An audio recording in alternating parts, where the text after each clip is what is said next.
Assalamualaikum warahmatullahi wabarakatuh. Saya Saskia Nurazizah dari kelas akuntansi 3 dengan nomor BP 23101155110123 akan mempresentasikan materi keempat mata kuliah pengantar manajemen yaitu perencanaan.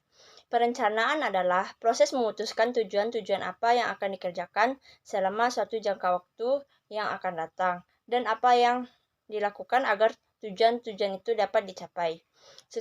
Seorang perencana harus mampu untuk membayangkan pola kegiatan yang diusulkan dengan jelas. Pada dasarnya, perencanaan adalah suatu proses intelektual. Perencanaan, planning.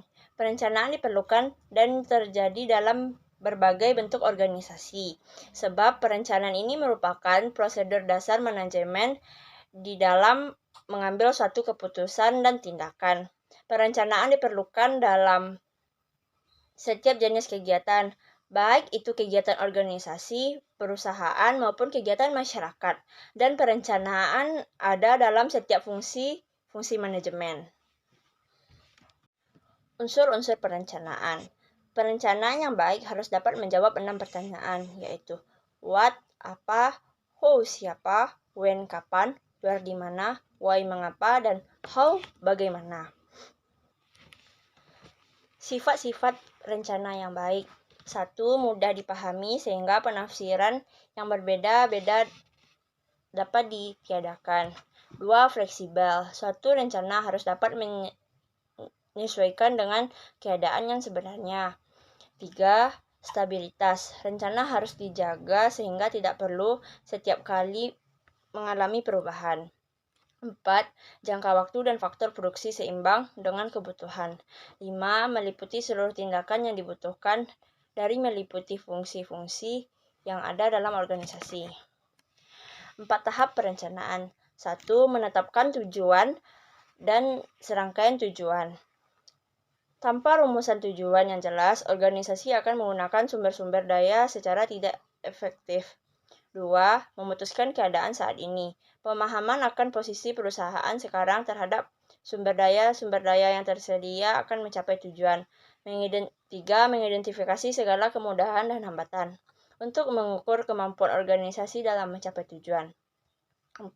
Mengembangkan serangkaian kegiatan untuk mencapai tujuan.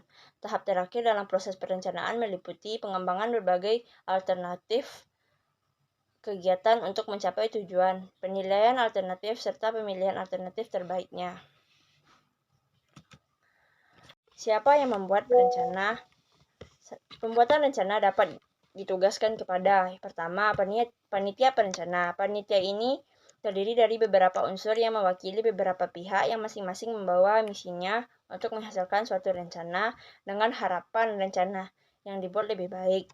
2. Bagaimana perencanaannya? Unit yang ada di dalam organisasi yang ditugaskan khusus untuk membuat rencana. 3. Tenaga staf. Pada sebuah organisasi atau perusahaan ada 2 kelompok fungsional. Yang pertama, pelaksana, yaitu kelompok yang langsung menangani pekerjaan. Kedua, staf atau pemikir. Tugasnya menganalisa fakta-fakta untuk kemudian merencanakan suatu guna. Jenis-jenis perencanaan. 1. Rencana global atau global plan. Berisi tentang penentuan tujuan suatu organisasi secara menyeluruh. Apa yang menjadi tujuan jangka panjang organisasi? Tujuan global ini dapat dipandang sebagai misi suatu organisasi. Analisa penyusunan rencana global terdiri atas A. Strength, yaitu kekuatan yang dimiliki oleh organisasi. 2. Weakness, memperhatikan kelemahan yang dimiliki oleh organisasi. 3. Opportunity, yaitu kesempatan terbuka yang dimiliki oleh organisasi. 6.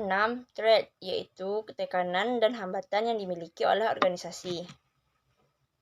2. Rencana strategik, bagian dari rencana global yang telah diperinci, di mana dengan menyusun rencana kerja yang akan dilakukan untuk mencapai rencana global, dimensi waktunya jangka panjang. Dalam pencapaiannya dilakukan dengan sistem prioritas. 3 alasan menggunakan perencanaan strategi yaitu 1. Memberikan kerangka dasar bagi perencanaan lainnya yang akan dilakukan. 2. Mempermudah pemahaman bentuk perencanaannya. 3. Titik permulaan pemahaman dan penilaian kegiatan manajer dan operasional. Langkah-langkah proses perencanaan strategik. 1. Menentukan misi dan tujuan organisasi. Mencakup tentang visi yang diemban, falsafat yang digunakan untuk mencapai misi serta tujuan keseluruhan yang akan dicapai oleh organisasi. 2. Mengembangkan profil perusahaan tentang kondisi dan kemampuan perusahaan. 3. Analisa lingkungan eksternal. 4. Analisa internal. 5. Identifikasi kesempatan dan ancaman strategik. 6. Membuat keputusan strategik yang mencakup penetapan, penilaian, dan pemilihan alternatif yang akan digunakan. 7. Mengembangkan strategi perusahaan yang dikembangkan ke dalam berbagai sarana. 8. Implementasi strategik yang menyangkut kegiatan manajemen untuk pengoperasian strategik. 9. Meninjau kembali dan evaluasi dengan monitor yang membandingkan serta menilai sebuah kegiatan yang dilakukan dengan tujuan yang akan dicapai. Jenis-jenis rencana. 1. Tujuan. Harus dirumuskan sejelas-jelasnya agar dapat dipahami dengan mudah oleh orang lain. Juga harus wajar, rasional, ideal. Tegasnya, tujuan yang diinginkan itu harus ditetapkan supaya perencanaan tidak mengambang. 2. Kebijaksanaan adalah suatu pedoman yang menyeluruh, baik lisan maupun tulisan, yang memberikan suatu batasan umum dan arah guna mencapai suatu tujuan. Pentingnya kebijaksanaan. A. Merumuskan bagian dari dan membawa arah fungsi perencanaan. B. Memberikan arti terhadap tujuan. C. Menempatkan tujuan perusahaan secara besar. E. Alat mendeklarasikan wewenang. E. Alat untuk mendapatkan wewenang. Tingkat kebijakan. 1. Kebijakan pokok. 2. Kebijakan bagian. 3. Kebijakan umum.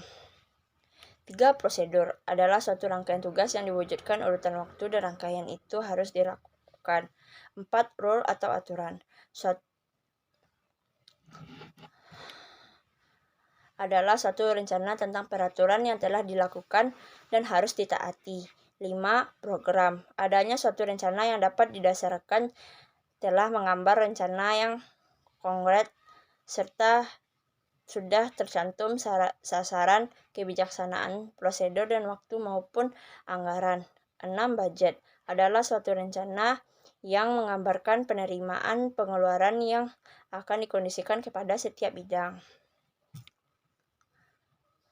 7. Metode merupakan hasil penentuan cara pelaksanaan suatu tugas dengan suatu pertimbangan yang memadai menyangkut tujuan, fasilitas yang tersedia, dan jumlah penggunaan waktu, uang, dan usaha. 8. Strategi adanya penentuan cara yang harus dilakukan agar kemungkinan memperoleh hasil yang optimal, efektif, dan dalam jangka waktu yang relatif singkat serta dapat menuju tercapainya tujuan yang telah ditetapkan.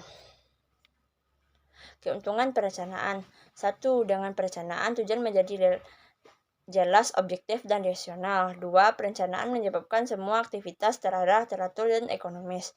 3. Perencanaan akan meningkatkan daya guna dan hasil guna semua potensi yang dimiliki. 4. Perencanaan menyebabkan semua aktivitas teratur dan bermanfaat. 5. Perencanaan dapat menggambarkan keseluruhan perusahaan. 6. Perencanaan dapat memperkecil risiko yang dihadapi perusahaan. 7. Perencanaan memberikan landasan untuk pengendalian. 8. Perencanaan merangsang prestasi kerja. 9. Perencanaan memberikan gambaran mengenai keseluruhan pekerjaan dengan jelas dan lengkap. 10. Dengan perencanaan dapat diketahui tingkat keberhasilan karyawan.